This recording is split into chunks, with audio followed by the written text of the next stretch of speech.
por eso me parece algo óptimo y que espero tenga resultados, no solo los que he visto hoy, sino eficacia en otros campos, porque evidentemente se puede ampliar más allá de lo que incluso los organizadores han pensado. Siempre las organizaciones populares desbordan cualquier forma organizacional.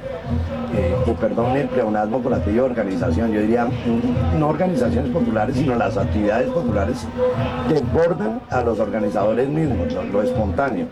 Si hay algo que la cultura occidental pegada a la ciencia de Estado, por supuesto, le teme es al azar, y precisamente las oportunidades de dejar que el azar, que lo intempestivo aparezca, son estos espacios.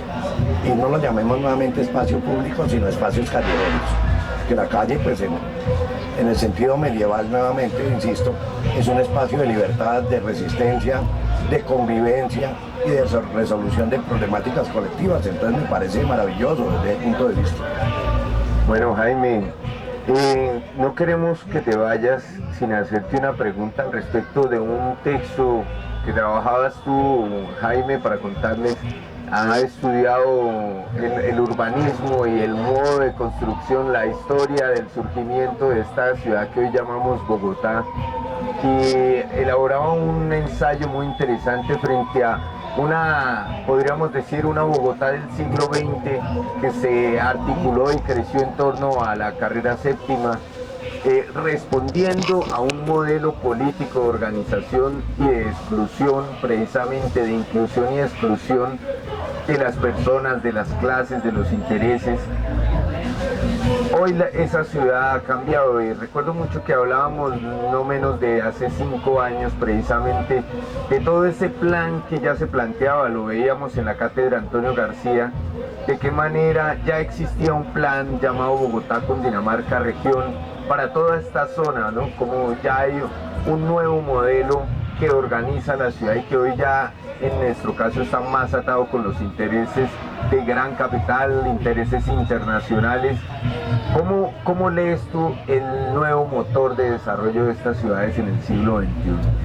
Pues mira, la pregunta es interesante porque cuestiona cuáles son las relaciones actuales a nivel mundial, lo que se ha llamado la sociedad postcapitalista, sociedad global, en qué condiciones el capital se defiende, se autorreproduce, intentando controlar sus propios ciclos de reproducción. Y lo curioso es que aparecen muchas líneas de fuga que desafían esas políticas de desarrollo. Un ejemplo lo podemos notar a propósito del urbanismo, de cómo la teoría urbana desconoce los seres humanos, la teoría clásica, y yo diría la contemporánea desconoce los seres humanos precisamente en función de la producción del capital. Por eso se ha hablado de ciudad-región, pero lo más interesante es descubrir que cuando se plantean los problemas urbanos en términos de ciudad-región, el mismo capital destruye lo que ha construido como aparato de dominación durante siglos, o sea, el Estado-Nación. Esa es la importante relación entre la teoría urbana contemporánea, yo la diría posmoderna o anticapitalista, y el urbanismo tradicional y la teoría jurídica del Estado. Fíjense que es curioso que he trabajado tanto el urbanismo como la teoría del Estado desde categorías puramente estéticas, y en esa medida podemos partir de la vivencia misma de los seres humanos, no solo de las colectividades, sino de las necesidades individuales que jamás han tenido un lugar en las preocupaciones políticas ni teóricas de la cultura occidental. Entonces es curioso que el mismo capital, al propulsar proyectos como la ciudad-región, pone en crisis las estructuras del Estado-Nación, del Estado moderno, sin hablar pues de las condiciones de la guerra, no solo a nivel global, sino la guerra callejera, y las políticas de control y las paranoias que se propagan para permitir ese control. Toda esa carreta de la seguridad ciudadana, de la democracia participativa, ya que ya había mencionado, cómo son dispositivos realmente que deben ser desenmascarados, porque su objetivo no es el bienestar ciudadano, aunque los ciudadanos en la mayoría de ocasiones lo creen y pasan entero estas propuestas, y en realidad son propuestas para gobernar lo más íntimo de la individualidad de las personas.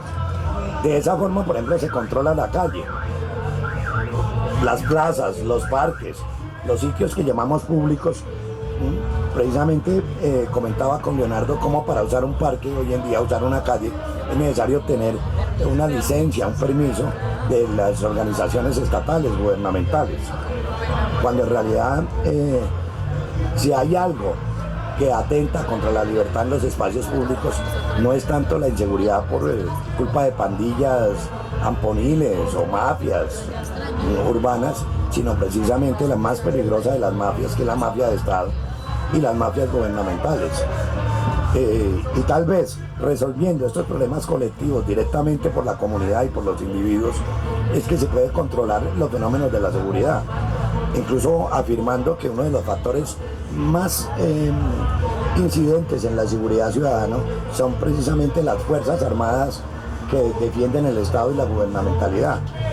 Me refiero fundamentalmente a la policía, que en sus orígenes, como la expresión lo dice, la ciudad, en el estilo griego, la policía tenía como función el servicio ciudadano, y hoy se ha constituido en una especie de mafia, incluso una mafia que se escapa a las estructuras estatales, y me parece que es una de las fuerzas más preocupantes en torno a la seguridad ciudadana. Incluso cuento una anécdota como para ejemplificar de manera superficial. En la época de Antanas Mocus, cuando era alcalde de Bogotá, algún veedor ciudadano en Bogotá mostró que por alguna razón las Fuerzas Armadas y la policía estaban acuarteladas durante un fin de semana y realmente los delitos tendieron a reducirse a cero. Entonces, lo que nos muestra es que precisamente la guerra propagada desde el Estado y desde la gubernamentalidad es la que propicia el delito y la delincuencia. Ahora, que está conectada directamente con otras organizaciones delictivas que se toman los espacios urbanos, los espacios públicos, como les quiera llamar, pero que en última, si examinamos detenidamente, su origen es de carácter estatal. O sea, los más interesados en mantener la violencia, la guerra, no solo en las ciudades, sino en el caso de Colombia, que es un país agrario, en los campos, es el Estado.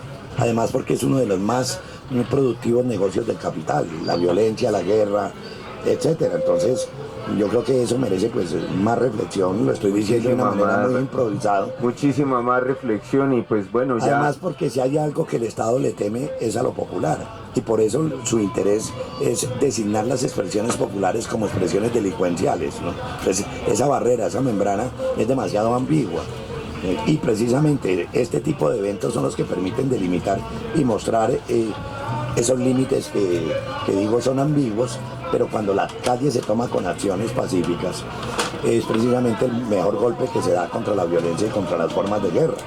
Porque el común de la gente cree que la guerra es Irak, Irán, la lucha de los sectores campesinos contra el paramilitarismo, no, pero la guerra está cotidianamente presente en nuestras vidas.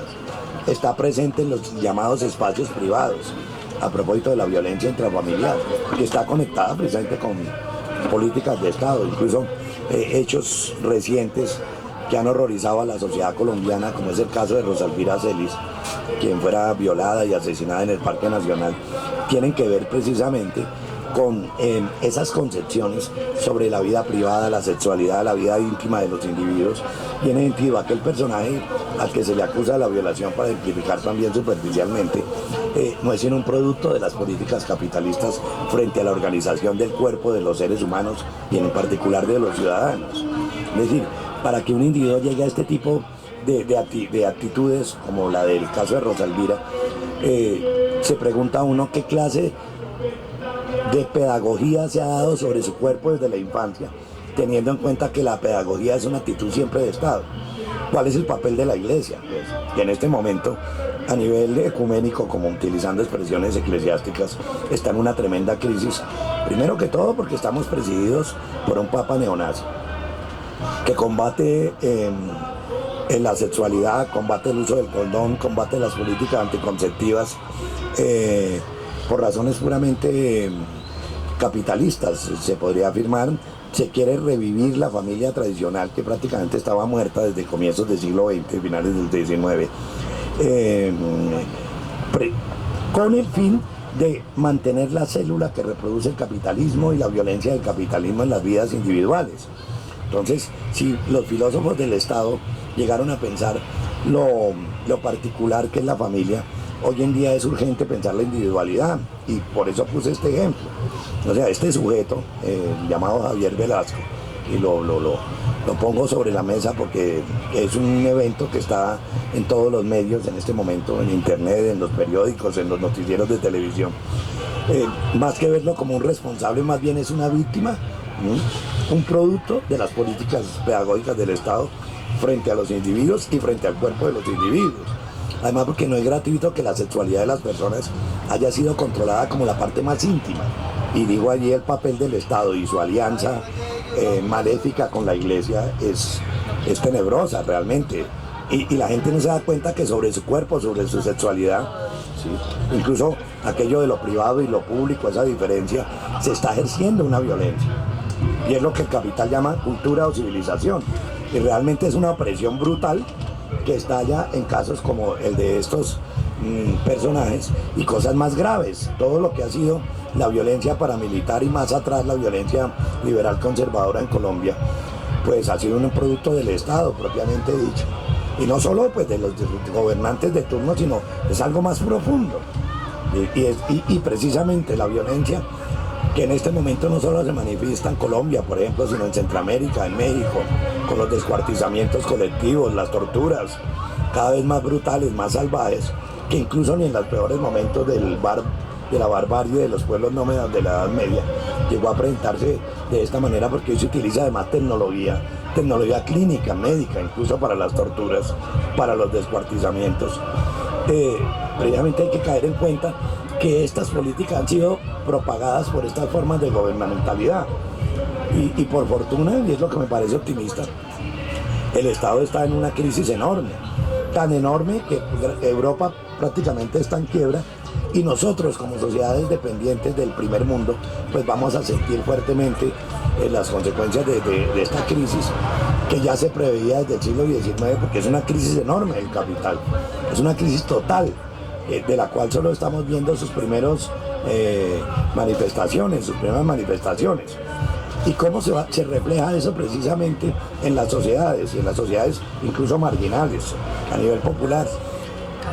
Por una parte se van esos fenómenos de violencia, de exabruptos, excesivos, brutales, feroces, pero por otra parte aparece la necesidad de crear nuevas organizaciones territoriales.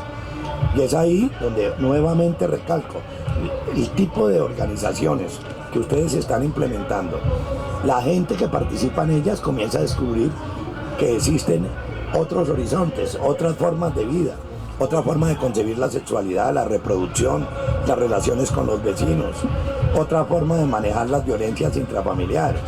Y yo me pregunto, con un Estado expoliador, un Estado alcabalero como es el nuestro, es apenas lógico que exista, con la presión del Estado, una violencia interfamiliar, no solo por razones sexuales, sino por razones directamente económicas, que tienen que ver con la manutención cotidiana, la canasta familiar.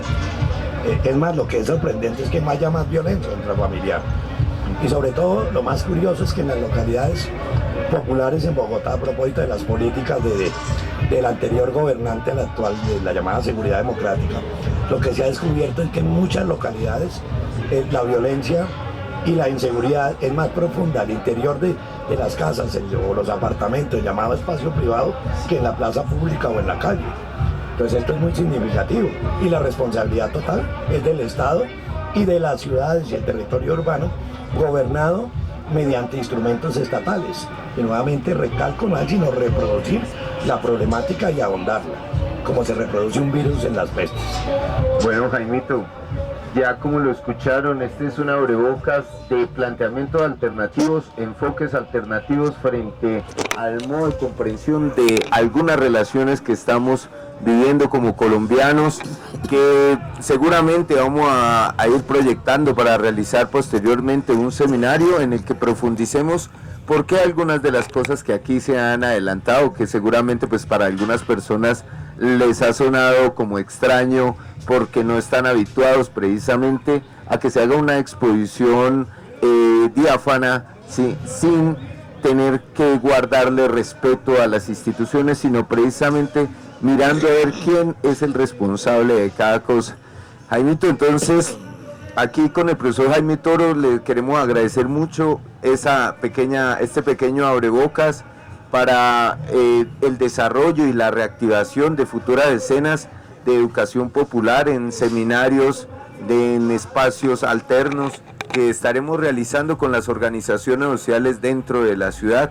Queremos agradecerte mucho en esta transmisión de radio que estamos haciendo en vivo a través de la internet y pues invitarte a que puedas gozarte un poquito también aquí la feria antes de irte, entonces te damos ese tiempo. Nuevamente otra vez, Leonardo y compañeros, mil gracias, y me parece delicioso, realmente festivo, que invitemos a las personas aquí presentes y a quienes están escuchándonos en la red, por internet, a celebrar una serie de reflexiones, a entregarnos a una embriaguez, que es la embriaguez del pensamiento, de los cuerpos, en cierto modo desordenada, si se quiere, porque precisamente la palabra orden tiene que ver con lo que se está denunciando. Entonces están las personas aquí presentes y por supuesto quienes están escuchando nuevamente, aquellos a quienes les llegarán las grabaciones pendientes de la convocatoria para este tipo de eventos. Entonces cuenten conmigo, digo nuevamente con mi humilde aporte desde la academia.